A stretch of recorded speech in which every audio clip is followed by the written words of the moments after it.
The company I started grew out of a crisis with the federal government taking charts out and beginning a whistleblower investigation of our company. Wow. I had visions of being in a jumpsuit on the cover of our local newspaper. What did you do? So Today's guest, Dr. David Stern, CEO of Experity. He built a career in medicine and found himself at the helm of a high-growing SaaS company. You've never heard a story like this. You lived in Africa? as a kid, yeah. And what was that like? My dad was a physician. He was the only doctor for 1 million people in Zimbabwe, Africa. I used to sit on the windowsill of the OR and watch all kinds of surgeries. You see a lot of stuff as a young kid that you wouldn't see otherwise. Merging with your biggest competitor. What went down? Our salespeople, they almost came to blows in an elevator at a conference once. I had to separate the two. You face a lot of stuff. What's the advice you give your younger self today? Number one,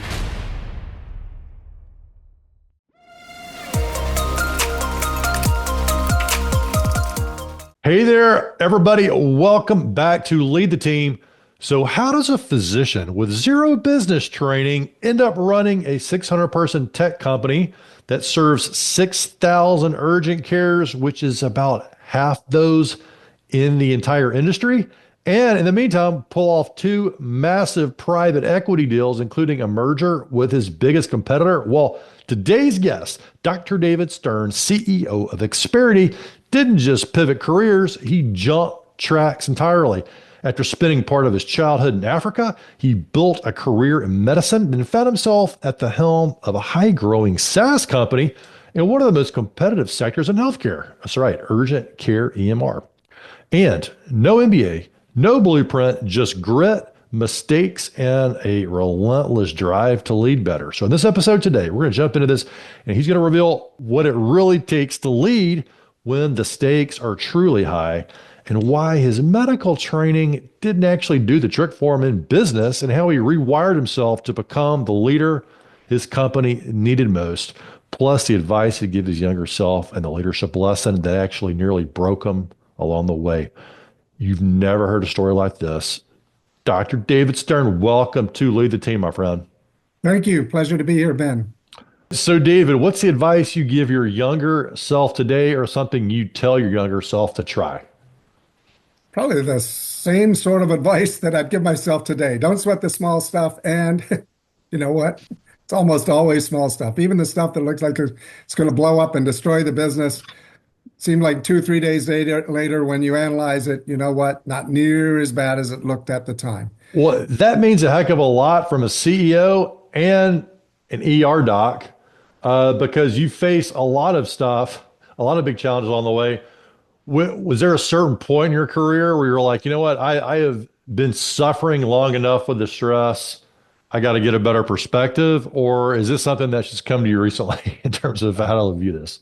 No, I mean, I would say it's come to me recently, but still, when there's a crisis with a large client, or there's a crisis with the way the federal government is managing healthcare, it can look pretty ominous on day one. And somehow by day 2 or day 3 or day 4, you realize, you know what, not near so big as you thought it would be. Now, maybe a lot of other people have more equanimity and can handle it, but for me, that's really important. More important to work on yourself and work on developing proper leadership skills, and less panic, more analysis is way more important in crisis. So sounds like sage advice. What's your go-to in those moments, or what do you advise yourself, or how would you like think about the implementation of that? So something changes legally or in the government, or some kind of new deal comes out, you think it's going to affect your business. Instead of stressing or panicking, what do you do? So I would say one of the most important things is to hire an executive team that has that calmness, that analytical skills. You don't want to hire people just like you, but we'll say early on, when we were just a startup, it's a different story. When you're a startup, you hire the best people you possibly can, but they're not executives at the level you need them later on. Nowadays, I have a fellow who Jeff Bezos personally hired running my go-to-market. I have a CTO that when I go to him and I say, I think we have a real problem. In the past, the CTOs would say, really? And he'll instead say, Hmm. you know what? We've looked at that and here's how we've analyzed it. If you Okay. can hire people who have that level of calmness, and not calmness because they have a flat affect, but calmness because they really have it under control Hmm. and they understand the issues when you go to them, that just tremendously changes the situation. But So, when you're a startup, it's a different story. You well, really how have do to you, sell. well, how do you interview for calmness? Like, what are you looking for? Obviously, when you went for something that worked for Bezos, you're like, hey, this guy's been under fire a few times. He knows Oh, how to that's handle for it. sure. But That's for sure. but No question. They've been under fire. They've created something from nothing because he was there early on when it was just a CD in a bookshop.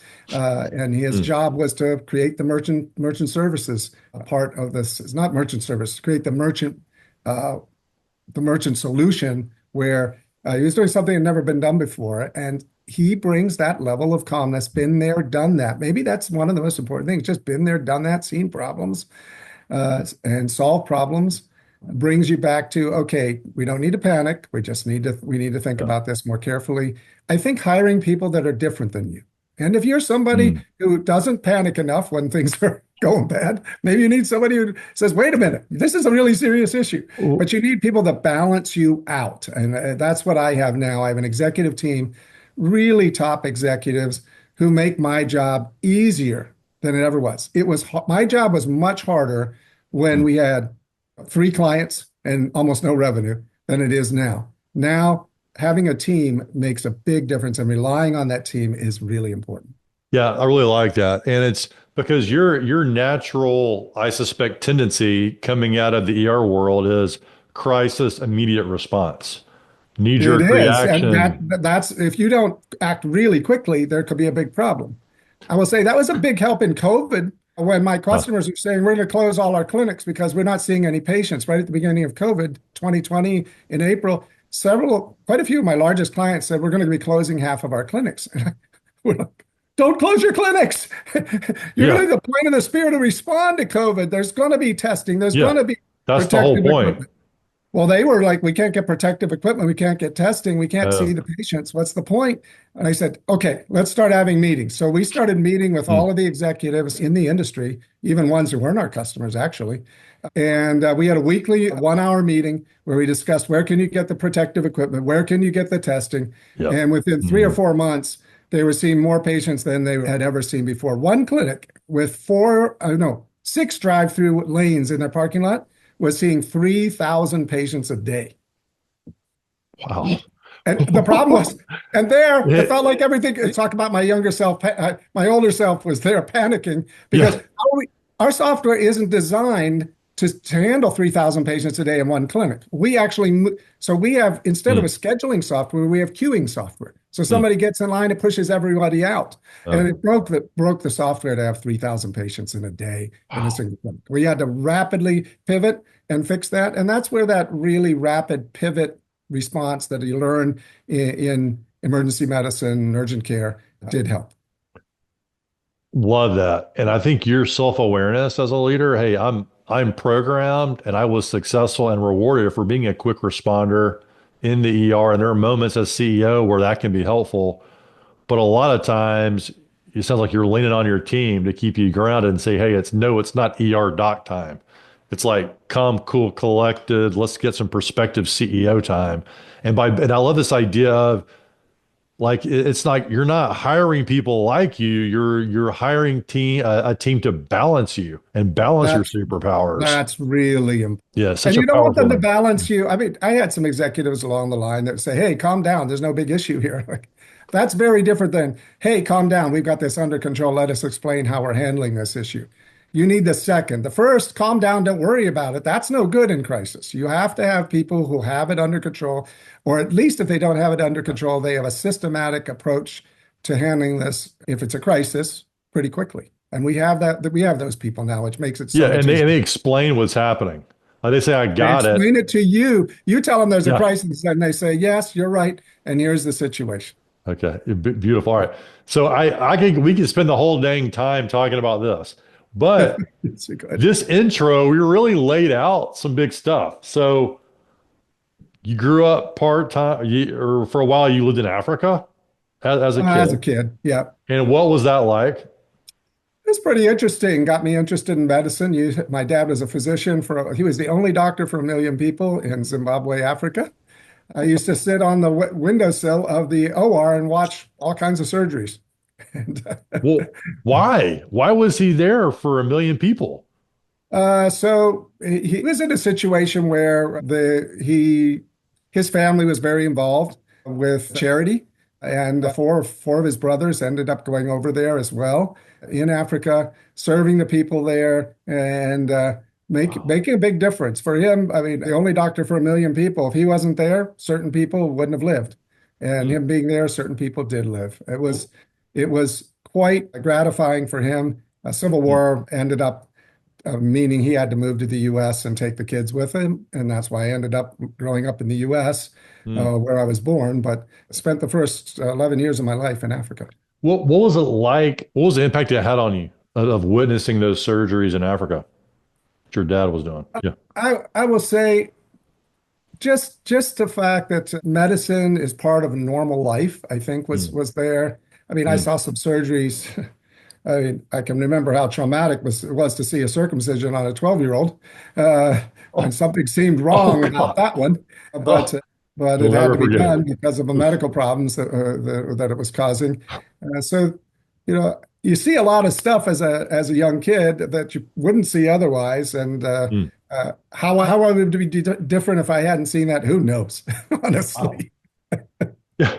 Well, yeah, I tell you, wow. And so you come back to the US, and at that point you're like, hey, that's what we do as a family. We do medicine. We Um, operate in high stakes atmospheres. Yeah, so it was the thing to do in my family, go into medicine. That's just what you did. I'm a fourth generation physician. My son is fifth generation. I didn't encourage my son to go into it, but in my family, that was the thing Wow. you pretty much did. I will say, I don't know that if I was doing it over again, would I go into medicine? Probably because things turned out amazingly well. But Hmm. medicine is all about memorizing, and I don't have Hmm. the greatest memory. So I was working outside of my Hmm. strong suit all through medical school, memorize, memorize, memorize. As you get more into the clinical side, now it's pattern recognition much Hmm. more and solving problems. And that's where Hmm. medicine felt more like it was a fit for me. But Okay. the truth is, there was Interesting. something about my background that just should have always pointed to business. When I was in sixth grade, I was making $50 a week selling candy at double the price that I bought it for to the kids in Supply and school. demand. $50 a week in sixth grade, not bad. Well, so what was the inflection point? So you come out, you're doing your practicing in the ER, you're like, hey, this feels like whatever what I grew up seeing. And then what happened as Well, I I guess I wasn't. really like So jumped the most of my track. practice was urgent care, not ER. But Okay. I was working in the Gotcha. urgent care, and it's really an odd story. We got turned in by a practice administrator for committing fraud, quote fraud on fraud in medical billing. And honestly, we doctors, there are three of us, we didn't know whether we were committing fraud or not because all we wanted to do is practice medicine and create a really good business. And the fellow who was responsible for our billing, our medical billing, turned us in. And he was the only person who knew how we were billing. So Mm. I actually, of the partners, I decided I was the one that was going to learn this billing stuff and learn it cold. And I spent a lot of time studying at night because I couldn't sleep. It Okay. was the big stuff with the federal government taking boxes and boxes of charts out of your clinics. And Another traumatic experience. oh my goodness! And Yeah. this is Fitzgerald. If You, you've heard of him, he was a mm. prosecutor that was legendary for always winning. So they took our Oh, charts out of the clinic. I mean, we looked at each other and said, we don't know whether we're committing fraud or not, because fraud with the federal government is just making mistakes. And so I got into it, learned coding backwards and forwards, and one night had a revelation that, my goodness, we were committing fraud. We were defrauding ourselves out of a lot of money. man. And Huh. that led me to training the doctors how to properly code their visits. It didn't work. They were untrainable. They weren't interested in it either.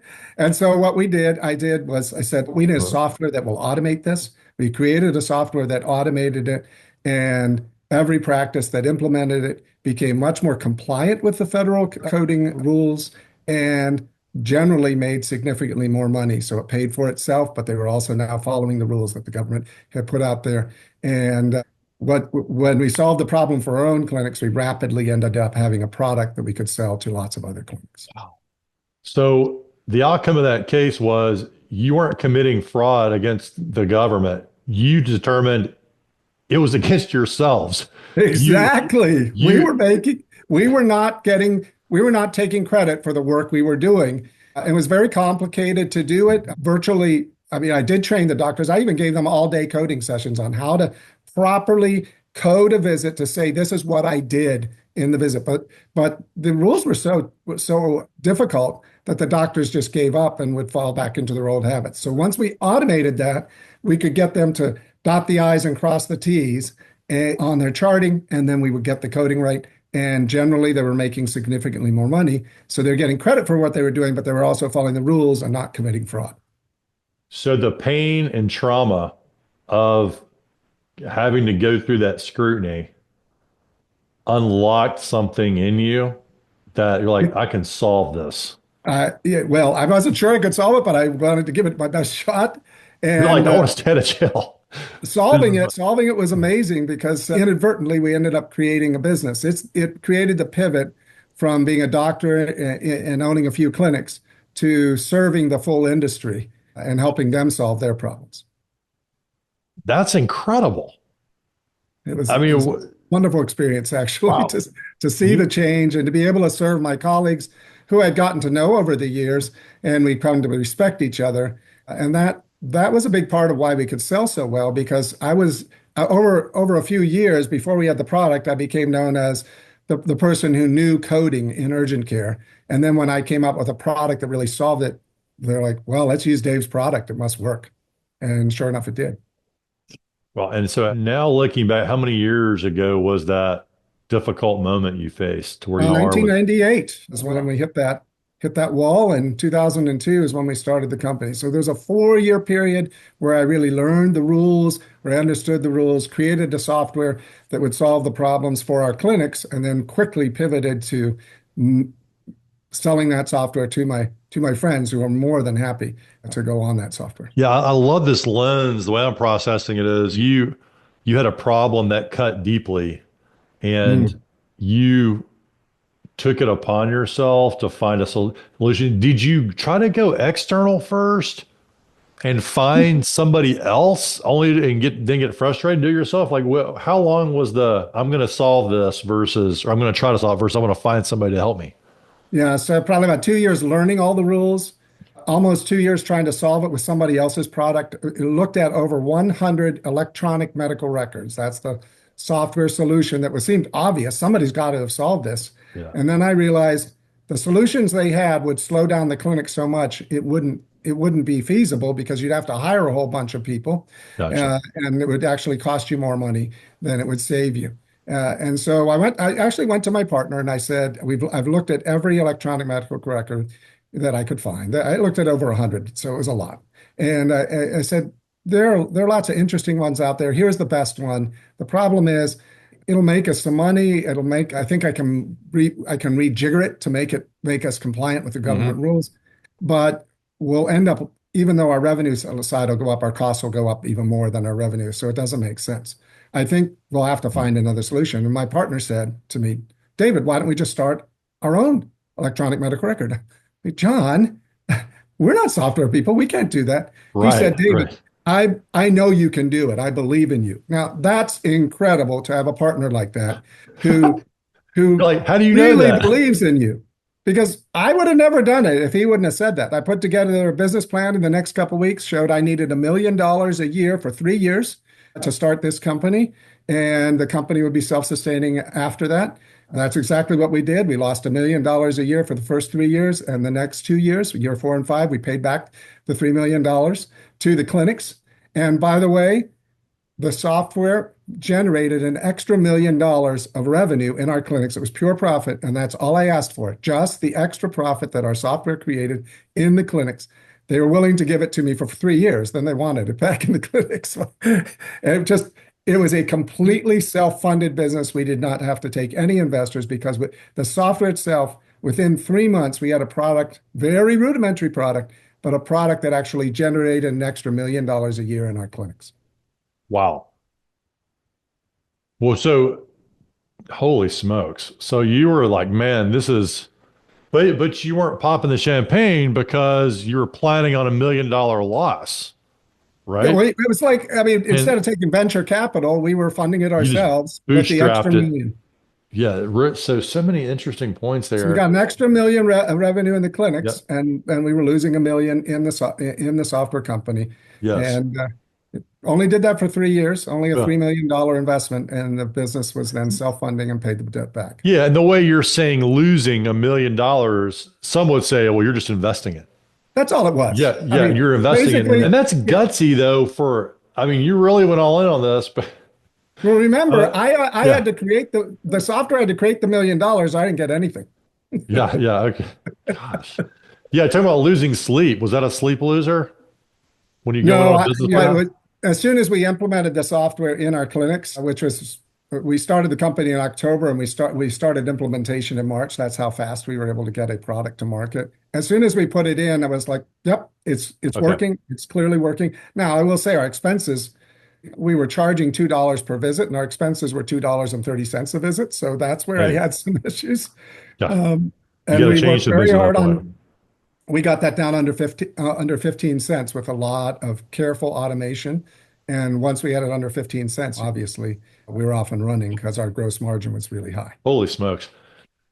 Yeah. So for leaders in their businesses, or if you're thinking about a business, it's like it's an idea of learning, creating a business around scratching your own itch. Create. Solving a problem that you see in the business where you have learned the business backwards and forwards. That was the key. I had learned urgent care backwards and forwards, and I knew all the major players in the industry as well. So when we solved a big problem that all of them had, by the way, that they looked at me as the person who knew more about that problem than anyone else because I had done my homework and learned that. And it was so easy to sell. I just call them up, say, try it for a month. If you don't think it's worth the value, don't pay me a penny. And if you think it's worth it, you just keep using it. You pay us $2 a visit. Wow. Well, it reminds me a little bit of our story about got into podcasting. We did it through COVID because I have a leadership training company, and we still do that. But a lot of that was under pressure during COVID. The live activities were going. We did virtual, but wasn't quite the same level. So we started podcasting, and the better we got at it, we found opportunities to help companies with it and create profit driving podcasts for them. But it's because we sort of scratched our own itch first. We knew, hey, we could do this, we could learn it. And that inherent knowledge has tremendous value. Now, dang it, if I had to create a software around it like you, it'd be a whole different level. So Well, there's something magical about software that's recurrent revenue. It it's really it's is beautiful. amazing. It's a beautiful thing. I will Yeah. say that the struggle though is you have this recurring revenue, but you have competitors out there trying to take that recurring Once revenue. they see it. Yeah. And so, yeah, so you 100% have to So, continue to create more and more value to separate yourself from your competitors in your niche. so, Uh, so what was that's the the story key for around us. merging with your biggest competitor? Yeah, so I was I was good friends with the CEO of, I should say, good friends. We were frenemies, so to speak. What I say, Uh, your biggest competitor, yeah, okay, frenemies, you might We were wave at each frenemies, other. but I will tell you, our salespeople were frenemies. They almost came to blows in an elevator at a conference once. I had Right. to separate the two Wait, teams. really? Really like they got in the Oh, same this way we were dog accidentally eat dog. elevator? It was rough, and their investor came to me and said, "We'd like to put these two companies together." I said, "Well, thank you very much. I'm not interested," but y- they kept meeting with me for several years, and they kept telling me about how they were growing their sales team to 25 people. I had three, and how they were really investing in that company. it became obvious that the best thing for me to do is to join forces rather than, oh, they created this feature, now we have to create that feature, and back Mm, and forth. And so we're spending twice as much money to serve the industry. We've been able to now streamline that, we merged the two companies, then we moved everybody from one software onto the other software, and we're able to spend a lot of money enhancing that software. But mm, recently, as we almost completed that transfer of people from one software to the other, the fact that virtually every large urgent care chain in the US was already on our system, and virtually mm. all of them, except for a couple exceptions, which would have happened anyways, ended up moving from the one software to the other and staying with our company, Wow. Experity. And that was a big deal because if they stayed with us, that meant that we had actually achieved our original vision as a company, that we Mm, would become the essential operating system for urgent care. And wow. once everybody made the move, we said, unbelievable. It was one of those vision statements we thought was out there 20, 30 years. And we had arrived. We came up with a new vision statement where we recognized that we needed to become the most trusted on-demand platform Mm, for both patients and providers. Because in the past, we only looked mm. at the medical provider. And so our Oh, pivot now, yep. that's why I hired somebody from Amazon, is to be a consumer-based company as well as a practice-based company. We think of the medical practice as a customer, but also the consumer or the patient as a customer. And because urgent care is really the edge between where retail meets healthcare, we needed to Mm. meld retail and healthcare in a way that no other medical software company has done. So we're Oh, yeah. pivoting into that with some really interesting products and using a lot of AI to make that happen. Wow. Love that expansion of the mission to include more people, which are the patients are the main point anyway, right? So it's nice to It's the reach main them. point, and your clinics, they don't survive if they don't see more patients. They need to see more patients. They won't grow without. One, so take me back for a minute to the elevator. So both it's you and your frenemy company, I don't know if y'all were in there, but the salespeople got in there. Yep. What went down? And then what did you do from that point when you said, hey, we're going to be one big happy family? What was your strategy? Well, yeah. So The elevator the day. the elevator issue is as our sales team and their sales team poured out of the elevator, there was clearly if I didn't get in the middle, there were going to be some blows thrown. Uh, but when we merged, I will say the CEO of the other company, very, very involved, very much said this is a great thing for everybody. And we did a lot of work to say what's better about each company. So we took three executives from one company, three executives from the other, hired three new executives. So we had Yep. nine executives. There was always a feeling by the other company, not the one that I founded, but the other company, that David might be favoring his own company. So I had to constantly be Hmm. looking for what that other company did better, making sure in town halls I was mentioning that, talking about how the other company did it better, and making sure it wasn't disingenuous, making sure it was real. And we started Yeah. implementing that across the whole company. I would say in a merger, and I've learned this Hmm. since then, but I still keep learning it every time we buy a new company. Integrate thoroughly and completely. Don't think you can allow them to run separately. The longer they run separately, the more likely you are to lose everybody in that company when you say, nope, we're not a startup anymore. Nope, we're not a different company anymore. We have to operate under Yeah. one rubric. And every Yeah. place that we didn't do that well is where we had the biggest problems in our company. So, so good. Good advice for everybody. And I love such you're a very intentional communication style in those to make sure, yes, you might be finding the highlights from each company, the people, the processes, but if you're not mentioning that company wide, then you're going to lose an opportunity to bring people together and help them feel valued. Like, hey, what we did in this other company had value, right? I spent my years over there working not for just to get sucked up by a company who's going to erase it, but actually we did some good things and we're bringing it together. Both companies did good things and we learned Love from that. each other. And I would say we're 5 years, 6 years into it. And still some things I'm saying, wait a minute, we didn't thoroughly integrate that like we thought we did. We need to make sure we get the best of both sides on that issue. So it's strange to see that still popping up 6 years Yeah. later. I will say the cultural issue, virtually every person in the company, they work for Experity. They would never think of themselves as working for that other company. And Yeah. it was interesting. I was really concerned about this. We spent a lot of time with having a major consultant come in and work with us. I was still, I still said, okay, at 6 months, we're going to say you can't wear your old swag from the previous company. And so the first thing we did was we merged, came up with a new name for the company, handed out the swag to everybody, had their cups, they had their shirts and all this stuff, and then opened up a swag store. They could buy the swag. We never had to say, don't wear your previous company's Okay. Hmm. logoed stuff.